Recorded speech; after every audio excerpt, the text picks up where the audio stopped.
What's good, YouTube fam? It's your boy Tony, aka the Senator of Chaos and Controversy, and I'm gonna go a different route and talking about something that I know is relatable to most, and has a familiar theme to it. And this I'm referencing towards when we decide to get involved with relationships that we knew better than to get ourselves involved with, and to begin with, or in the first place. Okay, I know times are different now than what they were before. Okay.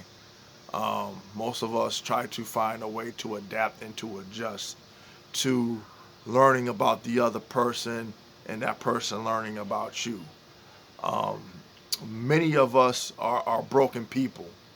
So you would very rarely come across a person that is without damaged goods, so to speak, because it seems like nowadays everybody has some type of baggage that comes with them when they find themselves getting involved with a person, um, and trying to find a partner, being selective to who is compatible, you know, to you or to them, and it's hard, um, because at some point in time we failed to meet each other at the right time. It always seems to almost never happens that way. Or you find out that certain people are getting involved with the wrong type of person, but then you look at, hey, uh, that free will that's thrown out there, um, the choice that is made is the choice that they chose, and you see all the red flags and the signs that present itself. I tell people right off the rip. I say, look, I'm a flawed individual. This is what I've been through. This is the baggage that I bring. This is the demons that I'm dealing with, that I'm overcoming. And I give them the option to say, hey, you are the person that I'm gonna take a chance on, or you are not the person that I'm gonna take a chance on. And it's up to me to either accept it or not accept it. Most likely, since I put the ball in their court, hey, I deal with whatever that comes my way. Okay? But most people aren't forthcoming. People hide behind masks and give a false presentation of themselves, just so they don't be judged, or so that people don't look at them a certain type of way. Um, and it's sad because then later down the line, if it's not in the beginning, somewhere in the middle, or later down the line where it may be too late, but I can't say that, so to speak, because you can exit out of a situation at any given point.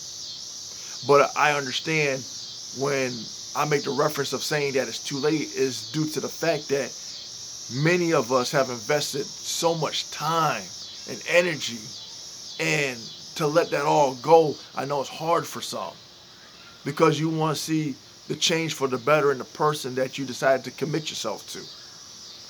But if that person ends up being toxic and abusive, whether it's mentally, physically, or emotionally, what is tying you down to staying in that relationship? You know, and I know a lot of people say, I put my all into this person. I gave everything to this person.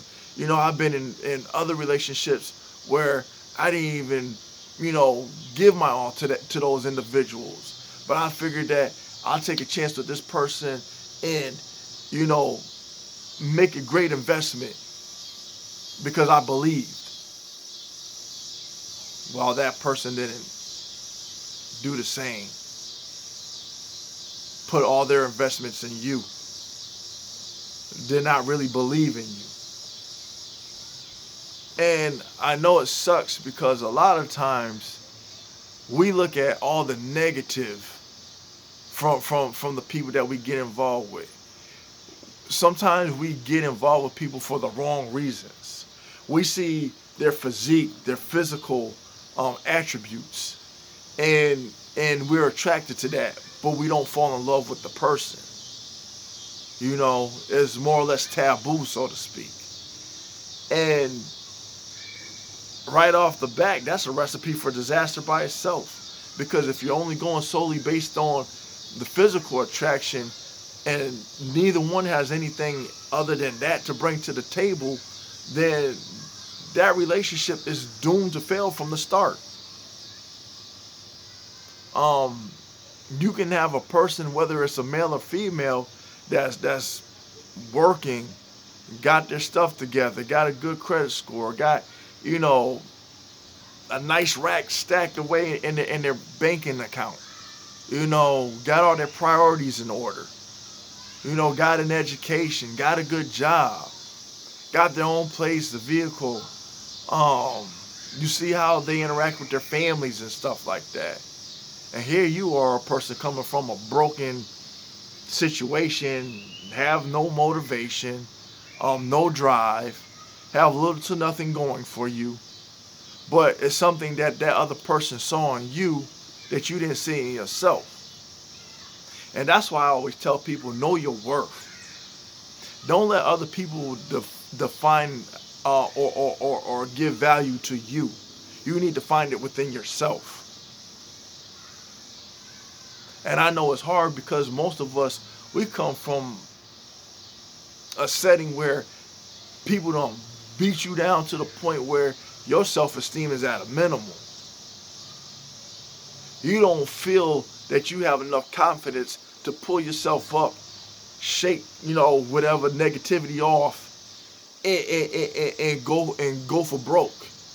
Uplift yourself, motivate yourself. Because we are living in a time where people rally behind people's failures rather than their successes. And then you wonder why you see so many failed relationships. Because we're always looking to see the worst in other people instead of seeing what's the positive attributes that people have to offer.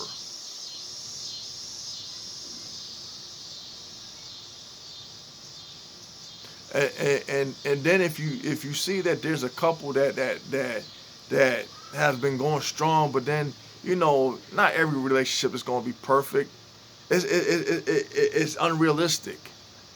And say they hit a wall or one got tired of the other, or whatever the case may be, whatever the excuses that is presented or put on the table. It used to be where people work through their difficulties, work through their problems, you know.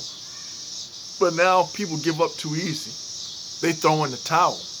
When the slightest difficulty hits, they throw in the towel. And it's mostly based on trivial BS.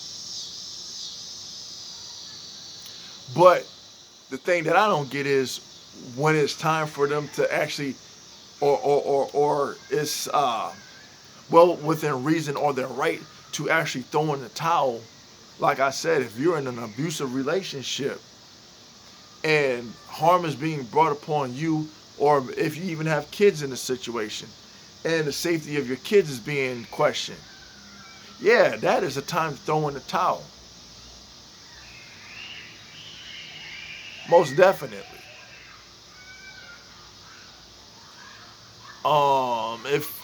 If you guys don't have similar goals put in place or set in motion to where you guys could build a foundation to build and create your own dynasty, so to speak. And you guys are both team players. Because a lot of times I see people in relationships and they're adversaries to each other. They're opponents. They're not team players. Always fighting each other. Always fighting fault in one another. Always throwing negativity out in the atmosphere. And then the home, which is supposed to be somebody's sanctum to come home to, isn't even something that they want to even consider after getting off of work coming to. Because again, it's a toxic environment.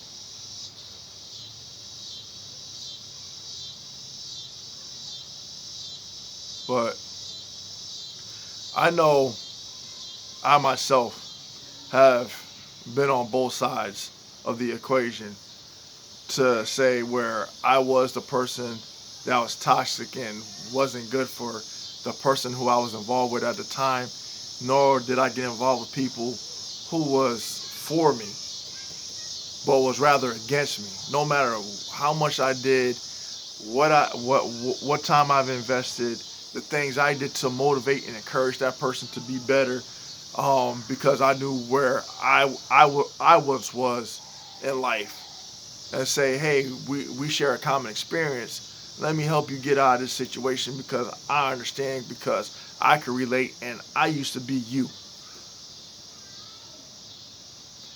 And sometimes that backfires, because you can't force a person to be ready if they're not ready to evolve from the old person that they once were, because they're still entertaining, you know. So, but anyway, that's what I had on my mind. um Again, sometimes we need to be careful in who we pick and choose to get involved with, because even though there's that attraction or whatever it is that draws us to that other person, we need to take a step back and see if that person is really worth our time and effort and energy and investment to put all our eggs into one basket. Anyway, that's all I got. Until next time, until next video, please like, share, and subscribe. Peace.